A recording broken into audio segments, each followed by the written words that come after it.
둘째 날 최고의 응답, 이런 주님이 가르쳐 주신 기도, 누가복음 11장 1절에서 13절까지의 말씀 중심으로 하나님 말씀 나눕니다.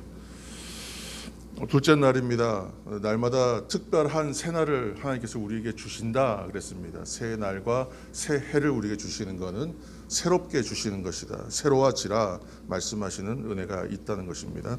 날마다 특별한 새날을 주시고 있다는 것을 생각하면서 이 날들을 잊지 말자라는 의미로 새벽기도에 우리가 시작했습니다. 그런데 오늘 둘째 날 이제 기도에 대한 것이죠. 그래서 왜 기도겠는가? 왜 기도해야 할까? 삶에 기도가 있느냐 없느냐로 믿는 사람 아닌 사람 구분된다는 것입니다. 왜 그렇겠습니까? 기도하는 사람은 어떤 힘으로 살겠어요? 하나님이 주시는 힘으로 살고요. 기도하지 않는 사람, 믿지 않는 사람 누구 힘으로 살아요? 자신의 힘으로 살기 때문에 그렇다는 거예요. 그러니까 살아가는 힘의 방식이 다릅니다. 살아가는 방식이 달라요. 그래서 믿는 사람과 믿지 않는 사람, 기도하는 사람과 기도하지 않는 사람은 삶의 방식이 전혀 다르다는 것입니다. 나의 힘으로 사는 것에는 한계가 분명히 있습니다. 우리가 그 힘을 무시하는 것이 아니에요. 노력하고 성취하기 위해서 애쓰면 반드시 진보가 있는 건 사실입니다. 그러니까 노력하는 사람이 그렇지 않은 사람보다는 삶이 분명히 향상되는 부분이 있어요. 예를 들어서 작은 강이 하나 있는데 그 강을 세엄을 못 치는 두 사람이요, 수영해서 건너가겠다고 노력을 합니다. 그러면 평생 애쓰고 노력하다 보면 분명히 건널 수 있게 될 것입니다. 자기 힘으로 해도 그 일은 성취할 수 있는 일이에요. 그러나 거대한 바다를 만약에 헤엄쳐서 건너라 그러면 그거 할 수 있는 사람이 어디 있겠습니까? 그렇죠? 그것처럼 사람의 힘으로서는 할 수 있는 한계가 있다는 거예요. 자기 힘으로 사는 성취와 하나님께서 주시는 힘으로 살아가는 사람의 삶의 방식은 비교가 안 된다는 거예요. 하나님께서는 그 바다를 건너야 된다면 바다를 건널 수 있는 우리에게 다른 방법과 다른 길을 분명히 여셔서 바다를 건너가게 하실 것입니다. 하나님 비행기 태워주시겠죠. 그렇죠?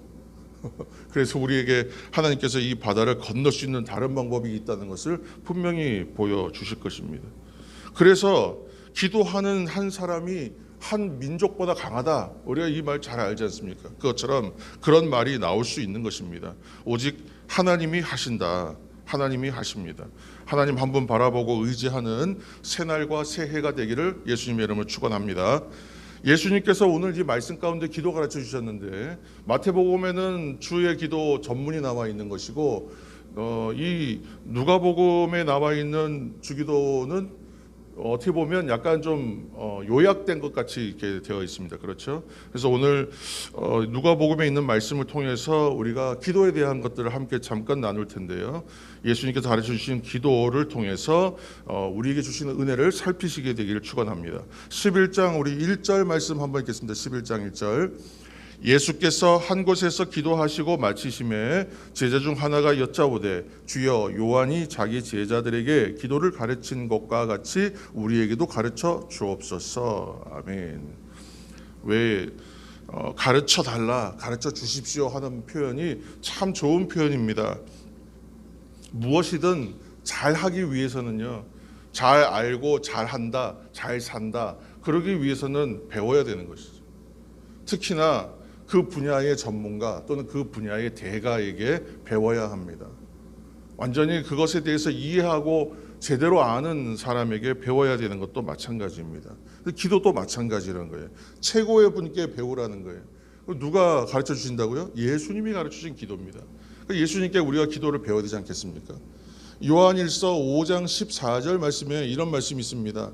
그를 향하여 우리가 가진 바 담대함이 이것이니 그의 뜻대로 무엇을 구하면 들으심이라. 아멘. 그랬어요. 이처럼 기도는 뭐냐면 내 뜻을 이루는 시간이 아니다, 하나님의 뜻을 이루는 것이라는 거예요. 그래서 하나님의 뜻을 따라 주님의 말씀 붙잡고 기도하는 것이 기도인데, 그러니까 주님이 가르쳐 주신 기도의 이제 구체적 내용은 2절에서 4절까지의 내용입니다. 그래서 2절에서 4절까지의 내용을 보시면 함께 우리 한번 읽겠습니다. 2절에서 4절. 예수께서 이르시되 너희는 기도할 때에 이렇게 하라. 아버지여, 이름이 거룩히 여김을 받으시오며 나라가 임하시오며 우리에게 날마다 일용할 양식을 주시옵고 우리가 우리에게 죄 지은 모든 사람을 용서하오니 우리 죄도 사하여 주시옵고 우리를 시험에 들게 하지 마시옵소서 하라. 아멘. 왜 기도가 하나님의 능력을 힘입는 것이다. 왜 기도가 하나님의 능력을 힘입는다 얘기하느냐 하면, 그것은 우리가 잘 아는 대로 기도는 자녀된 우리가 아버지 되신 하나님과 대화하는 대화하는 것이기 때문에 그렇습니다. 그래서 기도할 때에 우리가 뭐 말을 아주 잘해야 되는 것도 아니고 또 많이 해야 되는 것도 아니에요. 그래서 오늘 가르쳐 주실 때 처음에 아버지여 이렇게 시작하라고 가르쳐 주셨거든요. 그래서 우리가 기도할 때는 다만 진실하게 아버지여. 어렸을 때 우리 기도 막 처음에 하지 못할 때 어른들께서 가르쳐 주실 때는 아버지여만 해라, 주여만 해라 이제 그러셨거든요. 근데 정말 주여 주여 아버지여만 했는데도 정말 우리가 은혜가 열리고 기도가 깨지고 막 이런 것들 여러분 체험하셨을 것입니다. 그것처럼 그냥 진실하게 아버지여 그렇게 시작하면 된다는 거예요. 특히나 이제 신앙에 이제 시작하시는 분들한테는 정말 아버지여 주여 이렇게만 기도해도 됩니다. 그렇게 가르쳐도 알려주어도 그건 잘못된 가르침이 아니라는 거예요. 그러니까 아버지여 하고 진실한 고백을 우리가 입술을 열기 시작하면 그때부터 이미 하나님은 들으신다는 것입니다. 그리고 하나님 그 기도만으로도 응답하세요. 제가 이제 어렸을 때 보아왔던 많은 이제 신앙의 어르신들 가운데에 기도 이렇게 기도 잘한다, 기도를 여러 말로 하시지 않는 분들도 많이 봤어요. 그러니까 한번 오시면 1시간 동안 아버지여만 하고 가시는 분도 있었어요. 다 그렇게도 은혜 받으셨습니다. 하나님 만나고요. 그러니까 우리가 아버지의 이름을 부르는 것만으로도 하나님 응답하신다는 것을 믿고 기도하게 되기를 축원합니다. 내용을 간단히 살피겠습니다.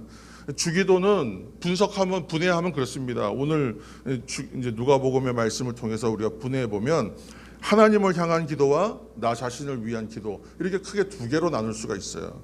2절 말씀 보시면 예수께서 이르시되 너희는 기도할 때에 이렇게 하라. 아버지여 이름이 거룩히 여김을 받으시오며 나라가 임하시오며 이렇게 되어 있잖아요. 그러니까 하나님을 향한 기도는 두 개의 단어를 우리가 생각하면 돼요. 이름 그리고 나라 이렇게 두 개만 생각하시면 돼요. 이름은 누구를 말하냐면 주인 되신 분, 주도하시는 분, 곧 통치하시는 분. 신학적 용어로 하면 통치하시는 분이다. 주인의 이름이죠. 나라는 어디겠어요? 그분이 통치하시는 영역을 말하는 거예요. 그렇죠? 그분께 지금 속해 있어야 된다는 거예요. 우리가 생각하기에 여기가 너무 사람들이 거만해져서 하나님의 땅이 되어야 되겠다고 여겨지는 모든 영역 다 그렇게 붙들고 기도하라는 것입니다. 그러니까 합치면 예수님이 다스리시는 나라를 위하여 기도하라. 하나님이 다스리시는 나라를 위하여 기도하라. 그렇게 기도 가르쳐 주신 거예요. 그러니까 우리의 삶을 견고하게 붙잡는 여리고성이 있지 않습니까? 잘 무너지지 않는 견고한 성들이 있어요. 어떤 것들입니까? 철옹성 여리고가 무너져야 될 텐데 그렇지 못한 것. 내 안에 있는 거만함, 나 자신을 위해서 기도해야 돼요. 그러면 또 우리가 지금 하고 있는데 어떤 부분에 굉장히 힘들고 잘 안 되는 부분이 있어요. 우리가 좀 바뀌어야 되겠는데 안 바뀌는 것이 있어요. 우리 가정이 좀 변화되어야겠는데 그렇지 못한 것 같아요. 내가 소속해 있는 직장과 삶의 자리가 좀 변화되어야겠는데 그렇지 못해요. 내가 살고 있는 지역이 그래야겠는데 그렇지 못해요. 내가 지금 속해 있는 나라가 그렇게 돼야 되겠는데 그렇지 못해요. 그러면 주의 이름으로 기도해야 되는 부분들이 그 영역들이라는 것입니다. 그렇게 기도하면 누구 때문에 무너지느냐 하면 기도하는 사람 때문에 무너져요. 기도하는 사람의 능력이 있어서 무너질까요? 그렇지 않죠. 이 기도를 들으시는 분께서 응답하심으로 말미암아 그 지역이 무너지는 거예요. 그 철옹성들이 무너지는 거예요. 그 여리고가 다 무너지게 될 줄로 믿으시길 축원합니다. 고린도후서 10장 5절 말씀에 이런 말씀이 있습니다. 하나님 아는 것을 대적하여 높아진 것을 다 무너뜨리신다 그랬어요. 모든 생각을 사로잡아 그리스도께 복종하게 하신다 그랬어요. 이 기도로 이루어지는 일입니다. 그래서 예수님께서 다스리시는 내가 되게 하여 주옵소서. 예수님의 통치가 있는 가정이 되게 하시고 예수님의 다스리심이 있는 학교가 되게 하시고 예수님이 다스리시는 이 대한민국 되게 하여 주옵소서. 기도해야 되는 것이죠. 예수님이 다스리시는 우리 사랑담은 교회가 되게 하여 주옵소서. 그렇게 기도해야 되는 것입니다. 그러면 하나님을 위한 기도, 하나님을 향한 기도가 이렇다면 나를 위한 기도가 뭐가 있겠어요? 나를 위한 기도가 세 가지가 있습니다. 첫 번째는 뭡니까? 일용할 양식을 위하여. 두 번째는요, 용서를 위하여.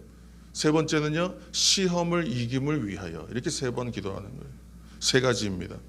일용할 양식은 뭐 설명하지 않아도 너무 잘 아는 것이지만 데일리 브레드, 매일의 양식을 주신다는 거예요. 하루마다의 양식입니다. 이 양식은 이틀치, 3일치, 한 달치, 1년치의 양식이 아니라 하루마다의 양식이에요. 하늘에서 내렸던 만나는 너무 많이 쌓아두면 어떻게 됐습니까? 먹을 수가 없었어요. 썩어버렸습니다. 매일 그 먹을 만큼만 거두게 되어 있었어요. 그것처럼 오늘 하나님께 구하는 양식은요, 매일의 양식을 구하는 것입니다. 그날마다의 양식을 구하는 거예요. 이 얘기는 거꾸로 얘기하면 하나님께서 주실 때에는 묵은 것 주시지 않는다는 것입니다. 하나님이 주시는 은혜는 날마다 새로운 것으로만 주신다는 것입니다. 왜 하나님 이틀치도 주시고 5일치도 주시고 1년치도 주시면 좋지요? 그렇지 않다는 거예요. 하나님의 은혜는 항상 새롭고 날마다 새로운 것입니다. 6월 새로운 것입니다. 그래서 하나님께서 주시는 은혜를 받을 때마다 우리는 늘 감사할 수 있는 것입니다. 오늘 받았기에 또 감사하고 내일 새로운 하루가 열려서 주신 그 은혜를 받고 또 감사하는 거예요. 감사로 살게 되는 이유가 또 거기 있습니다. 내일도 하나님이 또 어제처럼 오늘처럼 또 새롭게 먹이실 것을 믿으라 하시는 말씀이기도 합니다. 믿으라는 것이에요. 어저께도 주셨고요, 오늘도 주셨는데 하나님 내일을 그러면 안 주시겠습니까? 구하는 자에게 주시는 줄로 믿으시기를 축원합니다. 한 달치, 1년치, 10년치 걱정하는 것은 세상 사람이 하는 것이고요, 그리스도인들은 어제처럼 오늘처럼 내일도 변함없이 날마다 데일리 브레드, 일용할 양식을 주실 것을 믿는 것입니다. 그렇게 기도하라는 것입니다. 우리의 필요를 공급하시는 하나님께서는 우리의 필요를 채우시기 때문에 걱정하지 말라는 것입니다. 오늘 그 누가복음 오늘 이 읽은 밑에 아래쪽에 나오는 모든 이야기는 뭡니까? 걱정하지 말라는 거예요. 염려하지 말라는 거예요. 믿으라는 것입니다. 그 말씀을 우리에게 주시는 것입니다. 나를 위해서 반드시 필요한 것을 구하라. 일용할 양식, 매일의 은혜 구하라. 그렇게 오늘 가르쳐 주고 계신 것입니다. 두 번째는 용서에 대한 것이에요. 4절 말씀입니다. 우리가 우리에게 죄 지은 모든 사람을 용서하오니 우리 죄도 사하여 주시옵고. 아멘. 그리스도인은 먼저 이 용서의 은혜, 달리 말하면 죄 사함의 은혜, 또 설명하면 빚 탕감의 은혜, 무엇으로 표현하든 이 은혜에 대해서 우리는 체험된 사람들이어야 됩니다. 이 은혜가 반드시 있어야 돼요. 1만 달란트와 같이 무거운 빚과 무거운 죄를 우리가 사함받았습니다. 그 죄를 사함받고 용서받고 탕감받은 은혜가 우리에게 있다는 거예요. 이 은혜에 대한 체감이 없으면 용서하지 못합니다. 용서받은 사람만이 용서할 수 있어요. 은혜 받은 사람만이 은혜를 끼칠 수 있는 것처럼. 그렇지 않습니까? 우리가 오늘 이 말씀을 쉽게 받아들이려면 이 은혜 받은 은혜, 이 체험받은 빚 탕감의 은혜, 죄 용서의 은혜에 대한 체험이 있어야 된다는 거예요. 그런데 자꾸만 어떠한 잘못이 있어서 어떠한 죄에 대한 생각들이 있어서 하나님 앞에 회개하고 나서도 계속 죄책감을 가지는 분들이 있어요. 죄책감으로부터 벗어나지 못하는 분들이 있어요. 그거 왜 그렇습니까? 그 은혜를 완전히 체험하지 못했기 때문에 그런 것입니다. 죄책감이 있다는 것은 예수님께서 내 죄를 씻어주셨다는 것에 대하여 확신하지 못하는 거예요. 예수님이 내 죄를 씻어주셨고 용서하셨다는 것을 받아들이지를 못하는 거예요. 아직 은혜 체감이 안 된 것입니다. 아까 주님이 다스리시도록 기도한다, 하나님의 영역이 통치되도록 위해서 기도한다 그랬는데, 예수님이 내 주인 되셨다고 인정하고 그것을 아는 사람인데 내 주인이 되셨다는 건데 왜 죄책감이 우리 가운데 계속 남아 있어야 되겠습니까? 그렇죠? 또 여기서 발생하는 문제가 뭡니까? 나는 용서받았는데 다른 사람 용서하지 못해요. 나는 1만 달란트 빚을 탕감받았는데 100데나리온 빚진 사람 용서하지 못합니다. 다른 사람 정죄합니다. 이건 죄 용서에 대한 은혜에 대한 이해가 없는 신앙의 형태가 될 수밖에 없습니다. 예수님이 내 주인 되시면 죄책감은 반드시 다 녹아집니다. 할렐루야. 그리고 다른 사람 정죄하는 것은 좀 회개를 모르는 사람들이 하는 거예요. 나는 정말 그 놀라운 은혜를 받았잖아요. 그래서 우리에게는 이 용서받은 감격이 날마다 새롭게 일어나기를 축원합니다. 이 은혜가 있어야 신앙생활이 행복하고요. 이 은혜가 있어야 또한 행복의 길로 다른 사람 인도할 수 있습니다. 나는 1만 달란트 탕감받은 인생이다. 이게 어디서 큰 자랑할 일이 될지 모르겠습니다만 여러분 이 은혜를 자랑하시기를 축원합니다. 어제 우리가 마가 얘기했잖아요. 마가 네 사람의 인물 가운데 마가 또 뭐 바울도 있었죠. 근데 바울도 마찬가지고 마가도 마찬가지입니다.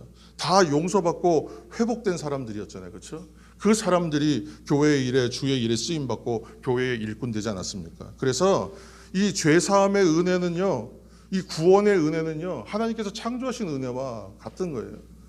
그래서 구원을 창조의 은혜랑 같은 것으로 보지 않습니까? 재창조의 은혜라고 말하지 않습니까? 왜냐하면 새로워지기 때문에, 새롭게 살아나기 때문에 그렇습니다. 어디서든 용서받고 용서하는 자리에는 창조와 구원의 능력이 새롭게 임한다. 그래서 우리가 용서받은 대로 또 용서하면요, 그 능력, 은혜가 새롭게 일어난다는 것을 여러분 기억하시길 바랍니다. 근데 도저히 안 됩니다. 내가 도저히 이거는 이해도 안 되고 받아들이기도 힘들고 용서할 수가 없어요. 장벽처럼 여겨져요. 그럴 때 여러분 그때는 성령의 은혜를 다시 구해야 돼요. 성령의 은혜를 구하시면서 그 벽을 뛰어넘어야 합니다. 이제 세 번째, 나를 위한 세 번째 기도는 무엇이겠습니까? 이제 시험을 이긴다는 거예요. 시험을 이긴다. 이건 영적인 영역입니다. 영적 전쟁의 영역입니다. 훈련과 연습, 단련이 필요해요. 여러분 자전거 잘 타십니까? 자전거 다 타세요? 저 어렸을 때 자전거 초등학교 3학년 때 자전거 처음 배웠는데 형님이 뒤에서 잡아주면서 배웠습니다. 그래서 저는 이제 자전거 내가 탈 수 있다고 여겼어요. 근데 연습하는데 혼자 연습하다가 심하게 넘어져서 무릎이 심하게 까졌습니다. 무릎부터 정강이까지 다 쓸렸어요. 피가 엄청나게 났어요. 그래서 막 이제 무서워가지고 다시 자전거 못 탈 것 같더라고요. 그런데 또 조금 지나니까 또 타고 싶어요. 다시 탔어요. 근데 까진 데가 또 까졌어요. 그런 상처를 여러 번 겪었습니다. 그래서 지금도 무릎에 약간 그런 흔적이 좀 남아 있어요. 한번 넘어지고 다쳤다고 위축되고 멈추면 자전거 탈 일은 없는 것입니다. 그런데 언젠가 그것을 극복하고 나서 자전거를 타는 것은 이제 어려운 일이 아니라는 것을 이제 알게 됩니다. 잘 타고 싶어서 결국은 성공한 것입니다. 영적 싸움은 성령님 도와주시옵소서 의지하면서요. 처음부터 승리하고 영원히 승리하면 좋겠지만 때로는 그렇지 못할 때도 있습니다. 좌절될 때도 있습니다. 그러나 우리가 그 전쟁에서 물러서지 않고 나아갈 때에 성령님 의지하는 법 배우게 되고요. 언제부터는 그것이 자연스러워지고요. 승리하고 이기는 것이 자연스러운 날이 반드시 옵니다. 그래서 그 은혜를 여러분 함께 누리시기를 축원합니다. 다친 것이 두려워서 멈추지 않게 하여 주옵소서. 아픈 것이 위축되어서 멈추지 않게 하여 주옵소서. 그렇게 기도하면서 나아가는 겁니다. 그래서 저는 영적 전쟁은 자전거 타기와 닮았다고 생각합니다. 과거가 나를 붙잡지 못하게 하여 주시고 어둠에 숨지 않고 빛으로 나가게 하여 주옵소서. 이렇게 기도하면서 영적 전쟁에서 이기시고 시험을 이기시는 여러분들이 되기를 예수님의 이름으로 축원합니다.